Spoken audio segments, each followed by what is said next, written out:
สอง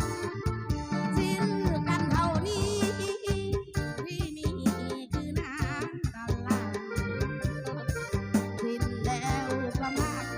ขอเอิ้นสั่งด้วยความมนมองคอยพบกันใหม่ชาติหน้ายิ่งหมายแข็งคอจดหมายสุดท้ายนี้โน้เขียนด้วยของน้ำตา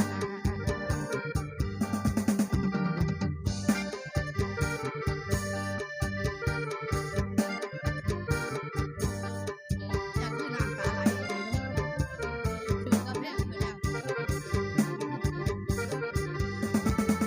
จนมาเพียงเกตมาลาความตุกบ่สร้างกุศลบ่มี